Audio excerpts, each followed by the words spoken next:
Hey there everyone, if you're using an old TV or monitor that has no HDMI input and you want to connect any device like your Fire Stick, PS4 or others that's required the HDMI cable to connect, then don't be worried.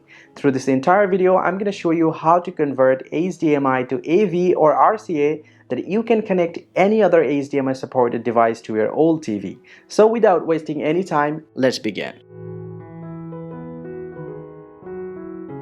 So guys, today I have my PS4 and my Sony TV and I'm going to show you how to connect it. So the first thing first, all you need to do is you have to have a HDMI to AV converter which has the HDMI input and the RCA output. And the first thing first, you just go ahead and insert the HDMI cable from the PS4, and the other part you'll get the RCA cable. The both part is quite similar. You just go ahead and plug in the RCA cable to the RCA port by matching the color. Now here the yellow one is actually for the video output and the white and the red one is for audio.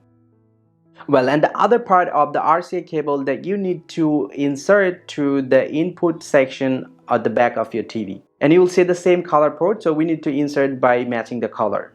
Once you're connected, the last thing that you have to do is just go ahead and give the power to the converter. So you need to use a cable and the power adapter in order to give the power to the converter. Once you are done with all of this thing, make sure your three of these devices are power on. Now once you're done, just go ahead and grab your TV remote and then press the input button. And you'll get all the input available. So we need to go all the way down from here and you'll get the video. Once you get that one, just go ahead and press OK. And here, as you can see, we have successfully connected our PS4 to the old TV. And also you can adjust the resolution by switching this button from your converter.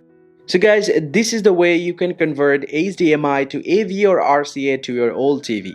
Hope you find this video helpful. If you do, drop a like and subscribe to the channel. Or if you have any question, let me know in the comment section. I'll catch you up in the next one. Thank you very much for watching.